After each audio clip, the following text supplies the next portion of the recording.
Crow's feet lines. So these are lines which you can see when you smile. You can see lines forming just around the eye. And the reason they're called crow's feet is because they look like a crow's foot. And it's basically your smile lines. It's actually looks really endearing having smile lines. It's sort of displays a positive emotion. So when you smile, you do want to see some of those lines appear. However, some of my patients come to see me because those lines, they go sort of further down this area and down to their cheek. And so that's sometimes an area which they'll want to improve.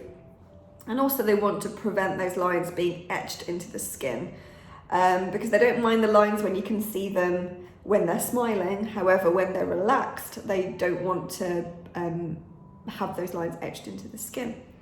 So a couple of reasons why we get the crow's feet lines. You have a muscle, which is a round muscle around the eye.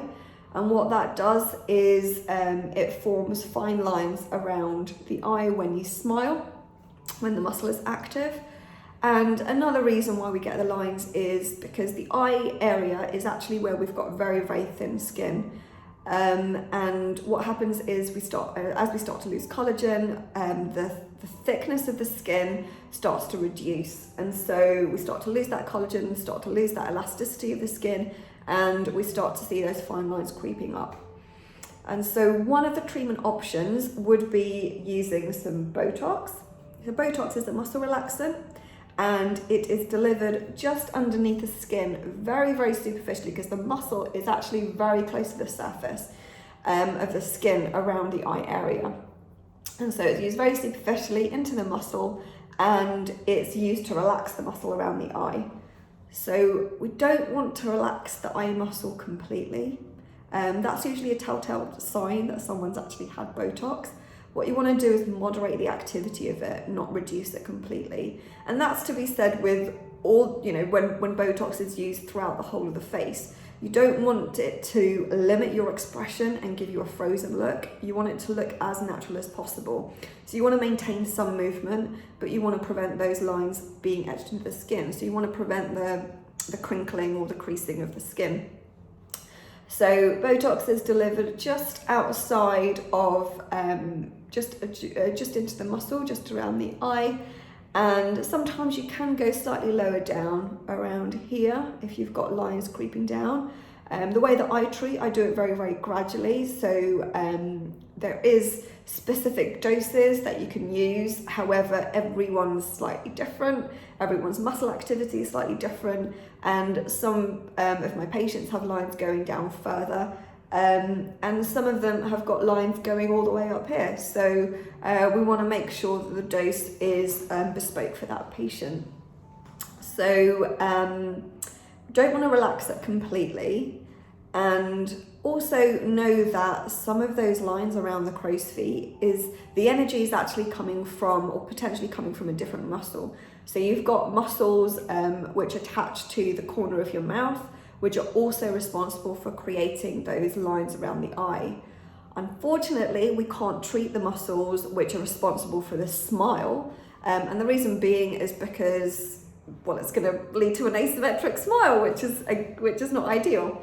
And so we can relax this muscle.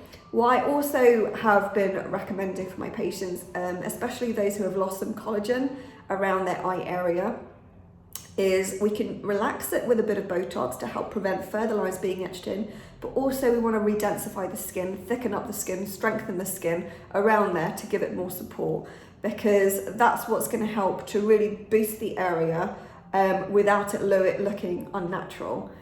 Because if you've got absolutely no movement around here, but you've still got the energy here, the transition between the eye area and the cheek is going to be very, very poor, and it's going to be very noticeable.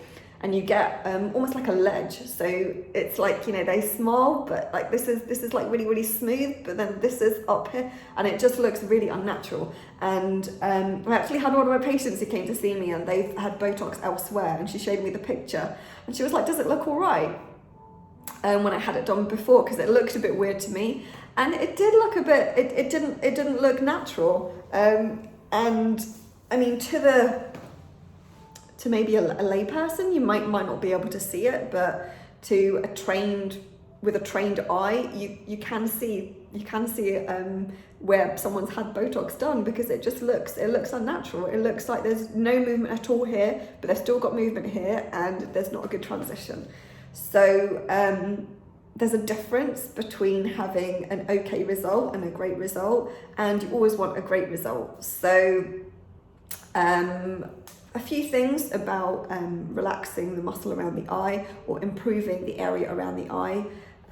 Make sure you go to a trained and experienced professional, and we want to relax the muscle, but not completely. So you want to moderate the activity of the muscle, and also, if necessary, improve the collagen in the area as well, so strengthen the skin.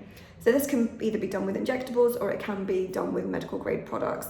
So make sure you speak to your aesthetic practitioner to determine the best eye cream or the best topical moisturizers for your skin.